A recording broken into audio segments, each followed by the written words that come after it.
Audio Jungle. Jesus taught the disciples every area of their life. इसलिए यीशु मसीह ने ये चेलों के जीवन के हर पहलू को उसने स्पर्श किया है। How to behave well in a community, especially among God's people. एक समाज के अंदर विशेष करके लोग प्रभु के लोगों के बीच में कैसे आचरण करना चाहिए। And somebody said to live with the brothers in heaven is glory. बहुत ही अच्छा है स्वर्ग में अपने भाइयों के साथ में वास करना। But then he said to live with the same saints on earth is another story. लेकिन उसने ये भी कहा कि उसी भाई के साथ धरती पर रहना एक अलग सी कहानी बन जाती है। That is very difficult, isn't it? ये कितना कठिन है ना। We are going to be with people whom we don't love with them there. हम ऐसे लोगों के साथ में स्वर्ग में रहेंगे जिसको हम इस धरती पर प्रेम ही नहीं करते। And when we see them, you will say, "Oh, you are also here." वहाँ देख करके बोलेंगे अरे तू भी यहाँ आ गया।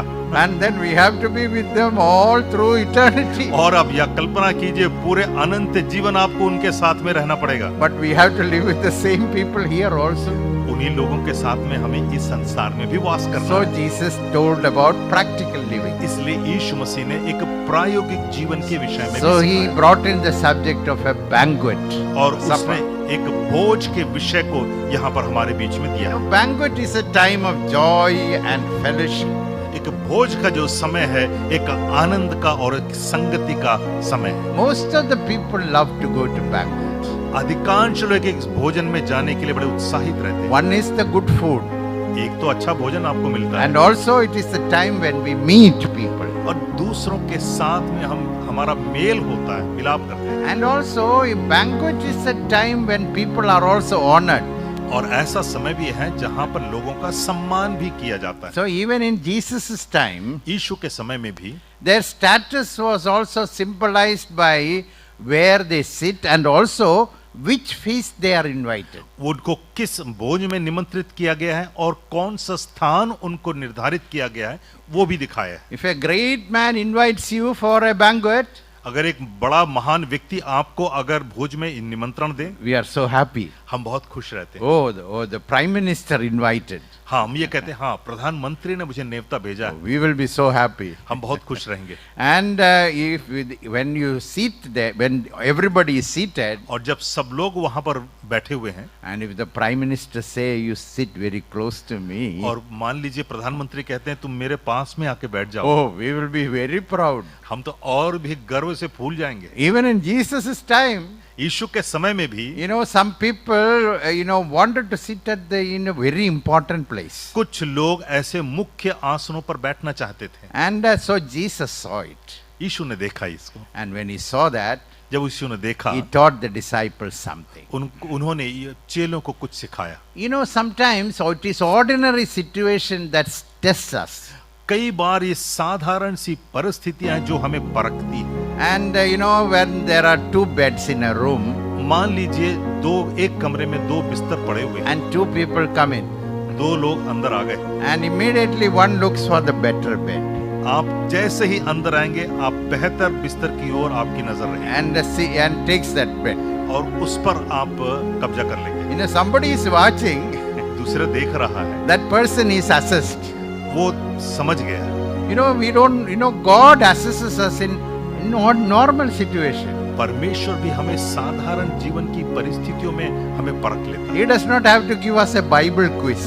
हमें बाइबल क्विज दे के हमें परखने की आवश्यकता नहीं। He will only have to take us to a banquet and see how you are behaving. एक भोज के बीच में ले जा करके आपको वो परख लेगा कि आप कौन। I have seen when some people go to the supper in the banquet, मैंने देखा है जब हम कुछ लोग जब भोज में जाते हैं without thinking about anybody, they take the dish. बिना किसी सोच विचार के दूसरों को सोचे बिना ही सब कुछ ले लेते हैं अपने। So in the ordinary place, it is proving something, no? मतलब एक साधारण सी खाने की मेज पर भी वो दिखाता है कि आप कौन। So Jesus taught from that setup. उस जगह से भी प्रभु ने कुछ सिखाया है। So there are some lessons we need to learn. हमें कुछ पाठ यहाँ से सीखने हैं। One of the thing is सबसे पहला पाठ है that all were invited. सब लोगों को निमंत्रण दिया गया। Why are they there?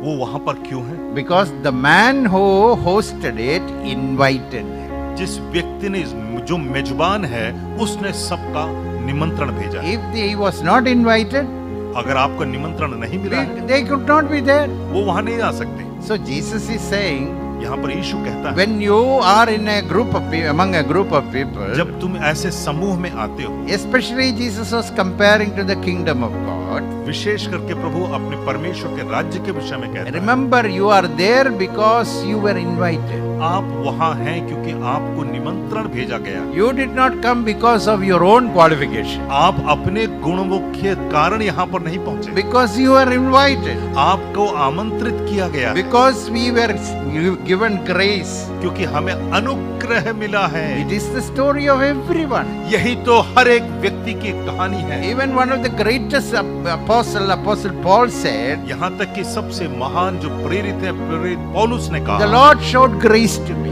परमेश्वर ने मुझ पर अनुग्रह बरसाया। No, I was a blasphemer and a sinner. मैं तो निंदा करने वाला और पापी व्यक्ति But था। God in His grace invited me. परमेश्वर ने अपने अनुग्रह से मुझे आमंत्रित I am in the kingdom because God in His grace took me. Hallelujah.